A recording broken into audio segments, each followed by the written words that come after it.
wa annahu ya'lamu sirra wa akhfa, dan bahwasanya Allah Subhanahu wa taala mengetahui yang tersembunyi bahkan yang lebih tersembunyi, khafi, samar sekali.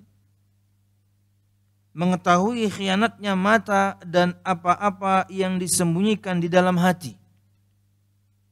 Hanya kita yang tentunya tahu apa yang terbertik di dalam hati ini. Apapun itu bentuknya di antara amalan-amalan hati. Hanya Allah Subhanahu wa taala yang tahu. Maka keyakinan ini akan membuahkan hasil berupa sikap menjaga lisan, anggota badan, dan getaran-getaran hati dari segala hal yang tidak diridhai oleh Allah Subhanahu wa taala. Disebutkan di awal bahasannya, kata beliau, wa idza alima, dan jika seorang hamba, semua kita mengetahui. Itulah kenapa semua kita belajar sampai detik ini tentang asma dan sifat Allah Subhanahu wa taala, karena ia pasti menambahkan iman. Contoh di sini, jika seorang hamba mengetahui bahwasanya Allah Subhanahu wa taala Maha melihat, Allah Subhanahu wa taala Maha mendengar, Allah Subhanahu wa taala Maha mengetahui, baik itu yang tersembunyi atau yang lebih tersembunyi, yang ada di dalam hati, bahkan khianatnya mata seseorang.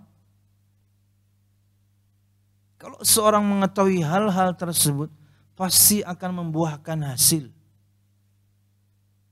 Akhirnya tidaklah dia berbicara kecuali dengan perkataan yang Allah ridhai. Tidaklah dia menggunakan pandangan matanya kecuali kepada perkara-perkara yang Allah ridhai. Dan juga kemudian anggota badan. Bahkan disebutkan di sini wa khataratul qalb. Dan apa saja yang terbertik dalam hatinya, dia sangat berhati-hati sekali. Mungkin dari penyakit-penyakit hati ya. Di antaranya mungkin hasad, di antaranya mungkin kesombongan, di antaranya mungkin riya. Jika seorang hamba mengetahui asma dan sifat Allah Subhanahu wa taala, mengetahui bahwasanya Allah Subhanahu wa taala Maha melihat, Maha mendengar, Maha mengetahui, pasti dia akan menjaga semua yakni anggota tubuhnya. Entah itu amalan hati, amalan lisan, amalan anggota badan, termasuk di antaranya adalah pandangan mata. Wa ayyaj'ala ta'alluqati hadhil a'dha' bima yuhibbuhu Allah wa yarda. Dan ia akan menjadikan semua anggota badan ini terkait kepada segala yang dicintai juga diridhoi Allah Subhanahu wa taala. Tidaklah ia berkata-kata kecuali dengan perkataan yang baik, karena dia tahu Allah Subhanahu wa taala Maha mendengar.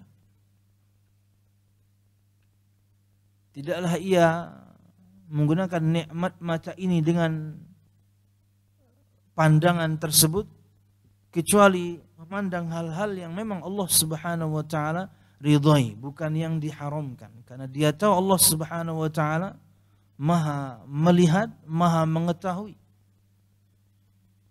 Teman-teman kita bisa kita kelabui dengan khianatnya mata kita.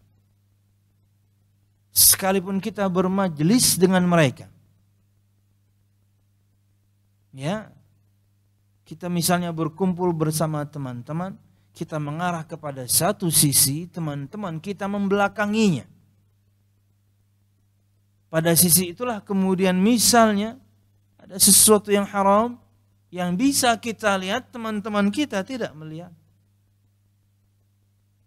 Teman-teman kita bisa kita kelabui. Siapapun orang di sekitar kita. Kita sedang tidak membicarakan ketika kita bersendirian di ruang kerja, di kamar sendirian.